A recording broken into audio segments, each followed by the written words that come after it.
नमस्कार आदरणीय साहित्य अनुरागी सर्जक स्रष्टा महानुभावहरू, आजको यस 274औं श्रृङ्खलामा यहाँहरूलाई हार्दिक स्वागत छ।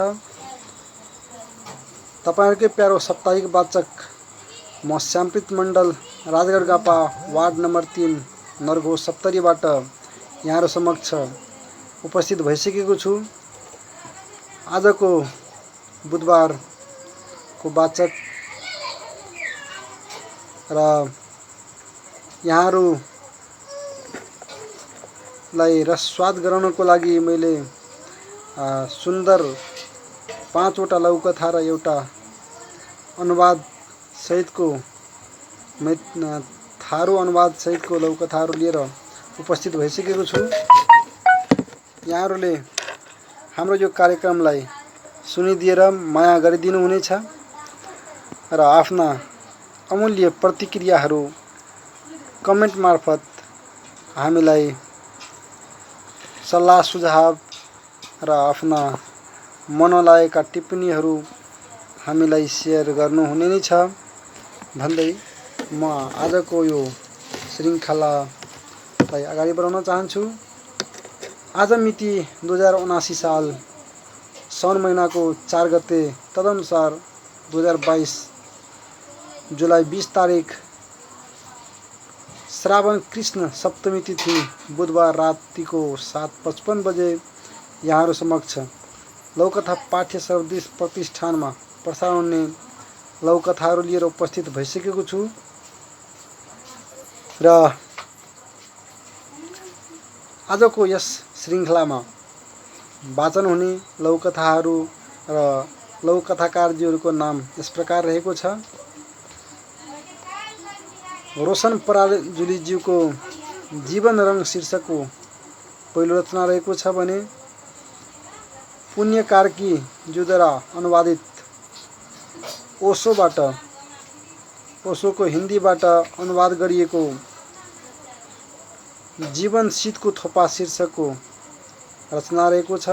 त्यसैगरी तेस्रो रचना रहेको छ मनोहर पोखरेलज्यूको दूसरी शादी शीर्षकको हिन्दी लघुकथा र उक्त दूसरी शादी शीर्षकको लघुकथाको थारू भाषामा अनुवाद गर्नुभएको छ प्रिया सिंह थारूज्यूले र उहाँले अनुवाद गर्नुभएको थारू भाषामा अनुवाद गरिएको लघुकथा पनि यहाँहरुलाई श्रवण गराउने नै छु। त्यसैगरी चौथो लघुकथा रहेको छ खगेन्द्र बत्स्यालज्यूको व्रत शीर्षकको लघुकथा। त्यसैगरी उमेश कुमार कार्कीज्यूको काँडा घाडी यात्रा शीर्षकको लघुकथाहरू लिएर यहाँहरु समक्ष उपस्थित भइसकेको छु र यो लघुकथा पाठ्य सर्वोदय प्रतिष्ठानको व्यवस्थापकको रूपमा लक्ष्मी रिजाल म्याम, त्यसैगरी नन्दलाल आचार्यज्यू र मनोहर पोखरेलज्यू रहनु भएको छ र यहाँहरु धेरैभन्दा धेरै संख्यामा जोडिएर हाम्रो यो कार्यक्रम सुनिदिनु हुनेछ र यो कार्यक्रमलाई अन्तिम समयसम्म सुनिदिनको लागि म आग्रह गर्दछु। साथै यहाँहरुको अमूल्य टिप्पणी, सल्लाह सुझाव र प्रतिक्रियाहरूको अपेक्षा पनि गर्दछु र अब भने म आजको पहिलो लघुकथा जीवन रंग शीर्षकको लघुकथा वाचन गर्न गइरहेको छु, जुन कि रोशन पराजुलीज्यूको रचना रहेको छ र उक्त रचना यसरी अगाडि बढ्छ। दियो बलिरहेको थियो, मधुरो प्रकाशमा प्रतिभाका आँखाबाट मोती बगिरहेका थिए। मानव कुनै स्तूपमा धर्म गुरुआमाका मनका आभासहरू चिच्याइरहे झै लाग्थ्यो।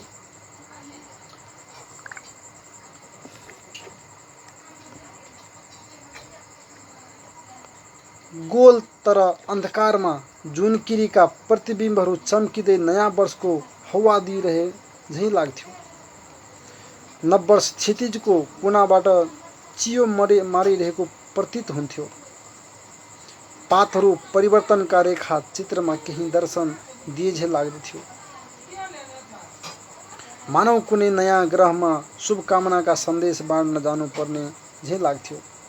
प्रकाशहरू पनि तिनै ग्रहका अधिपत्य झै रङहरूमा का बर्सात गर्दै थिए। कर्मले मौनताको आभास चित्रभित्र सुन्दर भविष्यको जुन बालेर उज्यालो छरिदियो। यथार्थले समयको बोध गराउँदा आत्माहरू खुसीले ज्योतिको परिक्रमा गरिरहेको दृश्य मोहक लागेको थियो। उक्त लघुकथा बरगाछी धरानबाट लेख्नु भएको छ। रोशन पराजुलीज्यूले र उहाँले यो जीवन रङ्ग शीर्षकको रचनाको शीर्षक रहेको थियो र एकदमै रोचक र सान्दर्भिक प्रकृतिमा भएका विभिन्न वस्तुहरू र त्यसको विशेषतालाई यहाँ वर्णन गरिएको छ उक्त लघुकथामा। र हामीसँग एकजना जोडिनु भएको छ।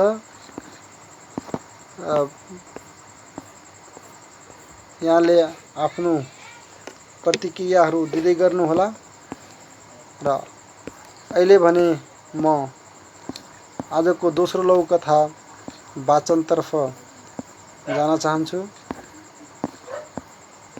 र दोस्रो लघुकथा रहेको छ जीवन शीतको थोपा, जुन ओशो हिन्दीबाट अनुवाद गरिएको छ पुण्य कार्कीज्यूद्वारा। र उक्त लघुकथा यसरी अगाडि बढ्छ। केही दिन पहिले जापानका एक ठुला कवि ईसाका केही पंक्तिहरू म सुनिरहेको थिएँ। उनी पनि मरिन्, उनकी पत्नी मरिन्, उनी बहुत दुखी भए। फेरि उनकी छोरी गइन्, फेरि धेरै दुखी भए। जतिखेर उनी 33 वर्षका थिए त्यतिखेरसम्म उनका 5 वटा बच्चा मरे। उनी एक्लो भए। उनी ठुलो पीडामा थिए र उनीभित्र कवि हृदय पनि थियो। दुःखले कम्पित बने। मलाई नै यत्रो दुःख किन सोच्न लागे। रातमा सुत्न सकेनन्, दिनमा होस रहेन। बस एउटै कुरा उनको मनमा गुन्जिरह्यो, यति दुःख किन छ संसारमा। र मैले के त्यस्तो गल्ती गरेँ। कसैले उनलाई भनिदियो, तिमी मन्दिर जाऊ, मन्दिरमा एक फकीर छन्, सायद उनले तिम्रो समस्या हल गरिदिनेछन्। ऊ मन्दिर गए। मन्दिरको फकीरले भने, दुःख किन छ, यो कुरा नै व्यर्थ छ। जीवन त शीतको थोपा जस्तो छ, अहिले छ, एक क्षणमा छैन। तिमी पनि जानुपर्छ। 5 वटा बच्चा गए, पत्नी गइन्, अब तिमी समय खराब नगर। जीवन त घाँसको पातमा झुन्डिरहेको शीतको थोपा जस्तो छ।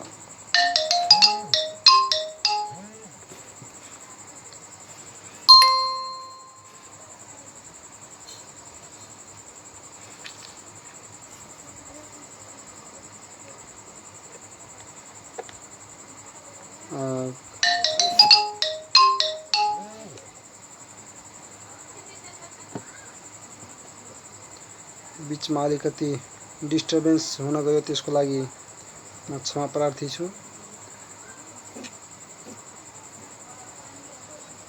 र यहाँ अहिले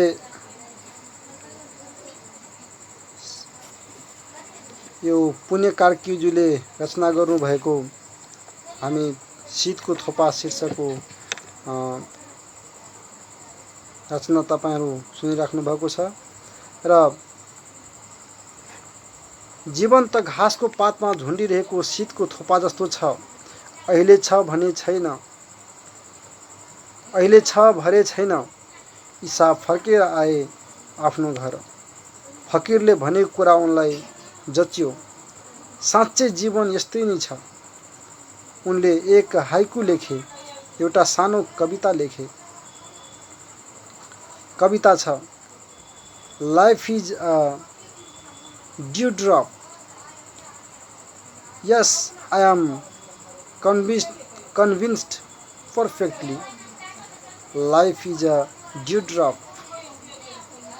and it निश्चित हो जीवन एक शीतको कण हो र पूर्णतया सहमत छु कि जीवन एक शीतको कण हो, फेरि पनि फेरि पनि फेरि पनि आशा हो। र एकदम ज्ञानवर्धक र सुन्दर रचना यो ओशोको हिन्दीबाट अनुवाद गरिएको यो रचना वास्तवमा जीवन शीत थोपा जस्तै हो। यो जीवनमा हामीले दुःख र पीडा भन्ने कुरोलाई बिर्सेर अगाडि बढ्नुपर्छ। दुःख अहिले छ, छिन छिन, त्यही भएर दुःख के हो, मलाई दुःख किन पर्यो भनेर धेरै चिन्ता गर्नु, धेरै सोच विचार गर्नुको सट्टो यदि हामीले दुःखलाई त्यागेर र हामीले आफ्नो जीवनको अगाडिको बाटोतिर लाग्यो भने मात्रै हामी सुखी रहन सक्छौँ भन्ने कुरा यस नौकथा मार्फत यहाँ दर्शाइएको छ। जीवन सानो छ, हामीले जीवन जिउनुपर्छ। दुःख शीतको थोपा जस्तै हो, एकछिनमा छ, अर्को बेला छैन। यस्तै सुन्दर रचनाहरू हाम्रा साहित्यकारज्यूहरूबाट हामी पाउने गर्छौँ र हामीले धेरै कुराहरू सिक्ने अवसर पनि प्राप्त गर्छौँ। र मेरो स्क्रिनमा यहाँहरूले लेख्नुभएको प्रतिक्रियाहरू देखिरहेको छैन। म यहाँ प्रतिक्रियाहरू हेर्न पाइरहेको छैन र यहाँहरूले हाम्रो यो पुरै श्रृङ्खला, आजको श्रृङ्खला सुनिदिएर आफ्ना प्रतिक्रियाहरू दिँदै गर्नुहोला र यहाँहरूले यो कार्यक्रमको प्रसारण पछि पनि युट्युबमा हेर्न सक्नुहुनेछ र फेसबुकमा पनि राखिनेछ। र अब भने आजको तेस्रो लौकथा दूसरी शादी शीर्षकको लौकथा जुन कि मनोहर पोखरेलज्यूले रचना गर्नुभएको छ हिन्दी भाषामा, उक्त रचना वाचन गर्न गएको छु। भैया अब शादी कर लो, मैं कल ही नई भाभी की तलाश करता हूँ। श्राद्ध के दूसरे ही दिन भाइयों में विचार विमर्श हो रहा था। श्राद्ध के समाप्त होने के कारण पीने पर भी कोई बंदिश नहीं थी। भोज के काम से थके भाइयों के लिए बड़े भाई ने खाने पीने की विशेष व्यवस्था की थी। एक बोतल के बाद चर्चा में एक नया मोड़ ले आया। एक बोतल के बाद चर्चा ने एक नया मोड़ ले लिया। भाई लोग चिंतित थे कि उनके बड़े भाई का घर बर्बाद हो गया है। जवानी में बेटे की मौत के बाद अब उनकी पत्नी की मौत हो गई थी। बुढ़ापे में पत्नी की मौत के दर्द में अपने भाई को बिखरते देख सारे भाइयों के आंसू छलक रहे थे। बहू राजधानी में रह रही थी और निजी नौकरी के साथ साथ सरकारी नौकरी की तैयारी कर रही थी। तुम देखो, श्राद्ध हो गया, अब देर मत करो। सब बड़े भाई को मनाने की कोशिश में लग गए थे। क्या मुझे अब इस उम्र में शादी कर लेनी चाहिए? संकोच मानते हुए बड़े भाई ने कहा। अकेले आदमी जिसके पास बड़े शहर में करोड़ रुपए का घर है, मासिक पेंशन है, प्रतिष्ठा है और कोई बेटा नहीं है, उन्हें आसानी से लड़की मिल सकती है। सब भाइयों ने शादी मजबूरी है कहकर समझा रहे थे।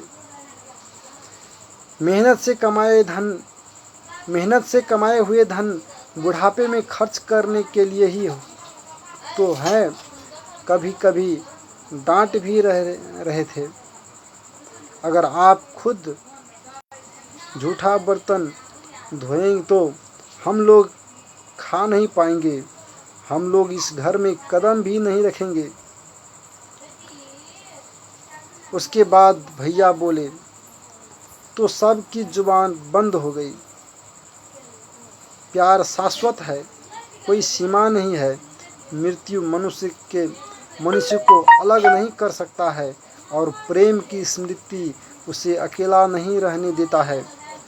भैया ने पुनः विवाह न करने का निर्णय सुनाते हुए कहा, मेरी बहू जो कम उम्र में अकेली हो गई, उसने पुनर्विवाह से इनकार कर दिया। मेरी बहू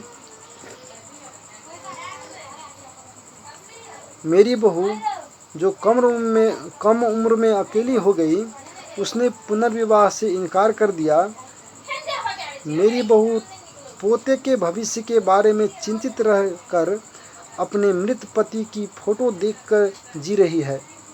मुझे दोबारा शादी नहीं करनी है।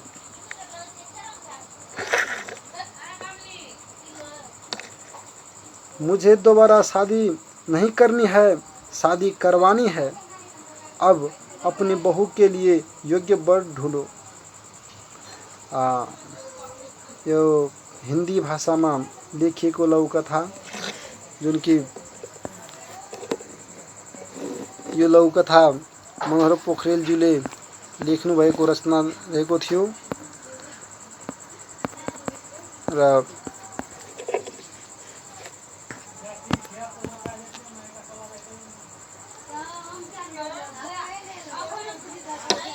यो स्क्रिनमा तपाईहरुले लेख्नु भएको कमेन्ट म देखिरहेको छैन। यो प्राविधिक कठिनाई कारण सायद नदेखिएको हुन सक्छ, त्यसको लागि म फेरि पनि क्षमा प्रार्थी छु। र अब भने म दूसरी शादी शीर्षकको जुन लघुकथा रहेको थियो त्यसको थारूमा अनुवाद गर्नुभएको छ प्रिया सिंह थारूज्यूले। उक्त थारूमा अनुवाद गरिएको अनुवाद दोसर बिहा शीर्षकको लघुकथालाई वाचन गर्न अनुमति चाहन्छु र कथा यसरी अगाडि बढ्छ। भैया आ बिहा करे पड़ते, कैले के लबका भौजी ताकबे। श्राद्ध ओरायल के बिहान से भैयारी सब में छलफल चले छले।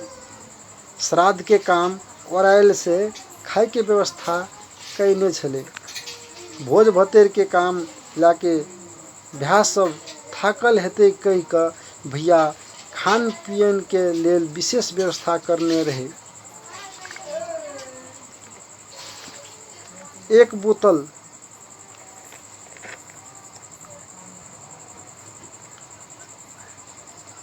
भोज भतेर के काम लाके सब भाई थाकल हेते कह के भैया खाए पिए के विशेष व्यवस्था करने रहे।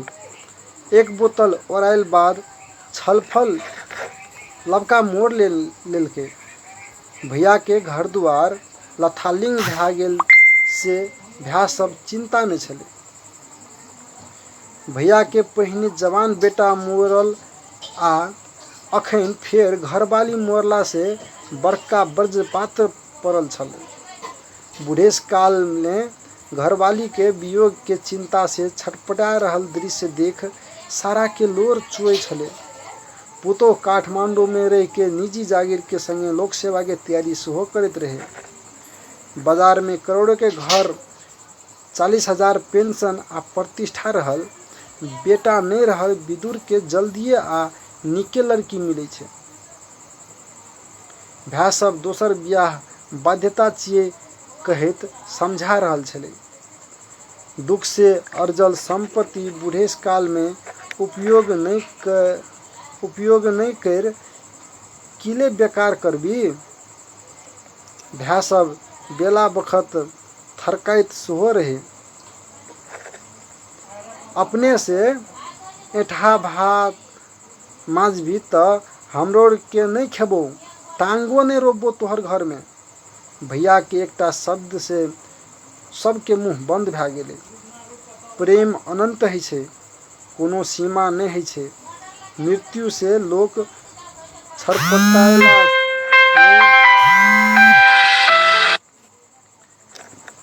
मृत्यु से लोक छरपटाएला ले नहीं सकै छै आ प्रेम में स्मरण से असगर सेहो नहीं रहै छै। दोसर बियाह नहीं करे के आरान राखैत भैया कहलकै, काँचे उमेर में विधवा भेल पुतोह तो दोसर बियाह करे ले नहीं मानलकै। फूलैत रहल उमेर में नाति के भविष्य के देख मोरल घरवाला के फोटो देखैत बेस धैर्य के जीवन बिता रहल छै। दोसर बियाह नहीं करबे, दोसर बियाह कराबे। आब पुतोह के लेल सुयोग्य सुंदर बर ताक। यो लौकथा थारू भाषा में लेखिएको लौकथा रहेको थियो। यो अनुवाद गरिएको थारू भाषा में अनुवाद गरिएको लौकथा र उक्त लौकथाको अनुवाद प्रिया सिंह थारूज्यूले गर्नुभएको थियो। यस लौकथामा यहाँ बुढेसकालमा जब भाइहरूले आफ्ना ठुला भाइको श्रीमतीको देहावसानपछि विवाह दोस्रो विवाह गर्नलाई जब कर गरेका छन्, त्यति बेला बुढेसकालमा आफूले बिहे नगरी आफ्नो बुहारीको बिहे गर्ने यहाँ अडान लिएका छन् ठुलो दाजुले। र यसरी यो दोसर विवाह शीर्षकको लौकथा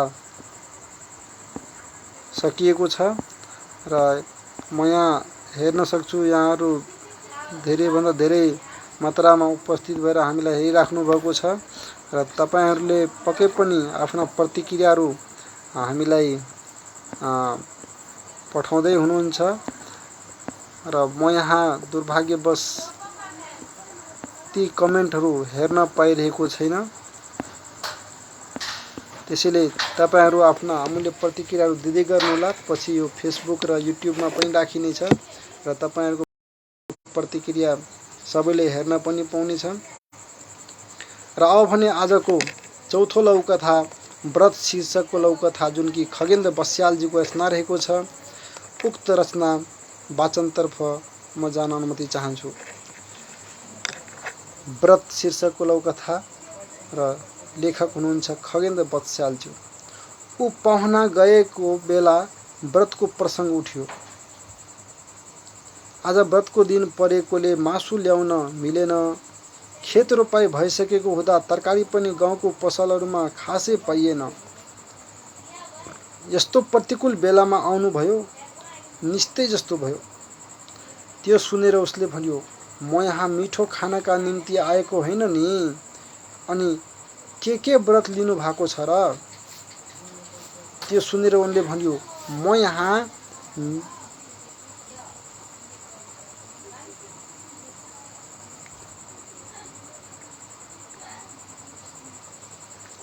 उनको साथीले भन्यो, हामी दुवैका आफ्नै व्रत छन्, जे होस्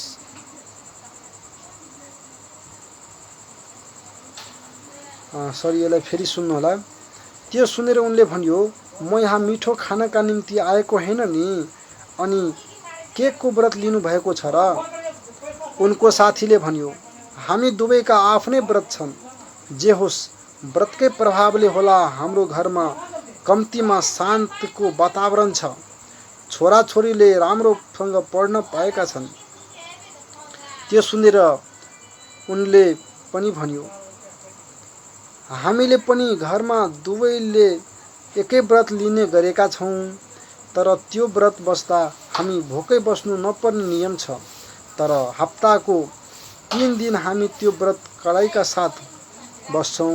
हामीले व्रत बस्ने ती दिन थाहा पाएकाहरू हाम्रो घरमा कुनै पनि पाहुना आउनुहुन्न। यही व्रतको प्रभावले हुन सक्छ छोराछोरीले कक्षामा राम्रो अङ्क ल्याउने गरेका छन्। घरभित्रको आन्तरिक अर्थतन्त्रमा यसले उत्साहजनक फाइदा पनि पुर्याएको छ।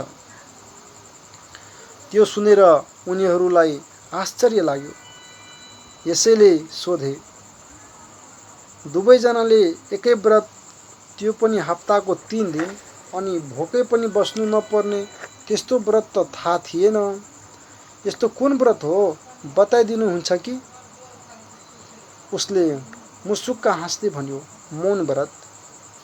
यसका फाइदा आफै कल्पना गर्न सक्नुहुन्छ।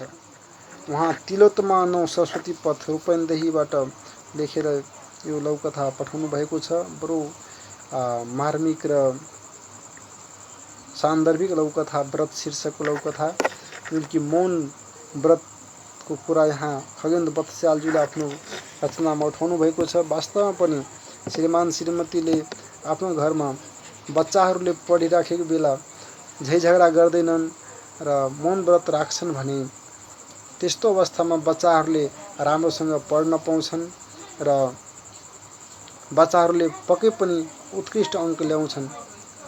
यदि हामीले घरमा कचकच गरिराख्यौँ, एक आपसमा झगडा गरिराख्यौँ भने बच्चाहरूको ध्यान पढाइतिर जान सक्दैन र ऊ परीक्षामा कमजोर, ऊ परीक्षामा मात्रै होइन जीवनमा पनि कमजोर भएर आउँछ।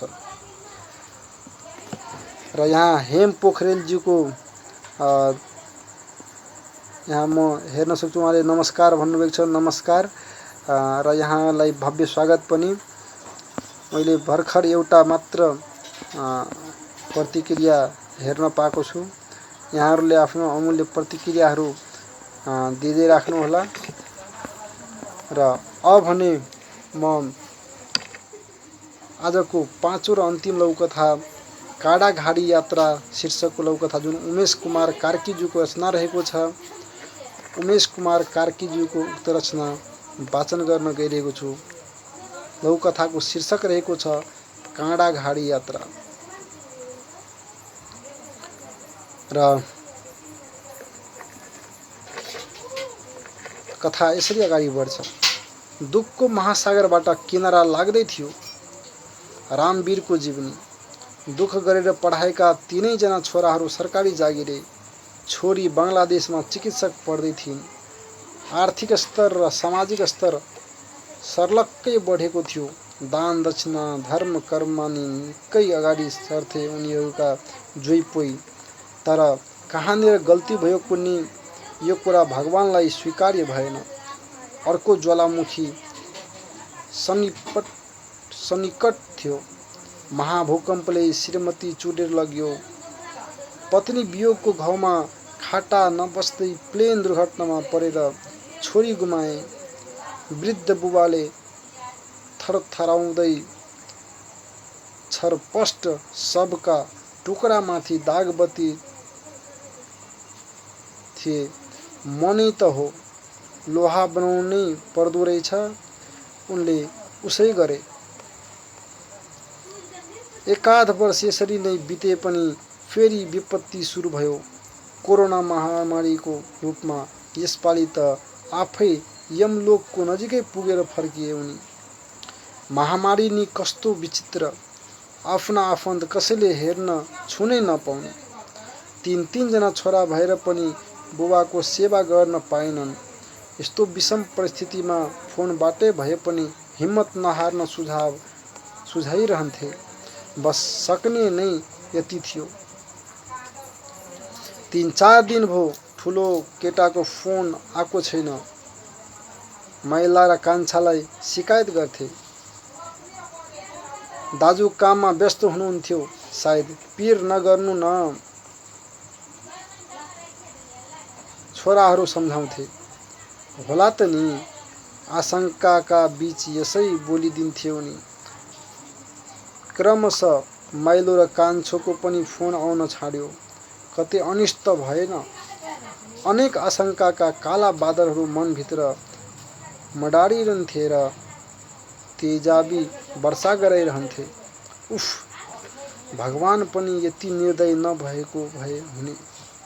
छोराहरू पनि दोस्रो चोटि यमलोकको सन्निकट पुगे पनि चिकित्सकको अनेकन प्रयत्नमा फर्किन तर यो शून्य संसारमा फर्किनुको कुनै अर्थ थिएन, न कि दुखले अर्जेको अर्थको। फेरि पनि उनले मनलाई लोहा बनाए। जति दिनहरू बित्दै जान्थे परिवारको यादले उति नै सताउँथ्यो। यसरी यादै यादमा रामवीरको आँगनलाई उडान बनाएर सबैजनाको प्रतिमा स्थापित गरे, ताकि एक्लै छैन, परिवार सँगै छु भन्ने महसुस होस्। हरेक बिहान सबैको नजिक जान्थे, मायाले मुसार्थे र पालै पालो बोलाउँथे। तर एक बिहान बोलाउन बिर्से। पारिजातको बोटमुनि पारिजातकै बिछौनामा चिरविश्राम लिँदै गर्दा उनलाई बोलाउने कोही भएर।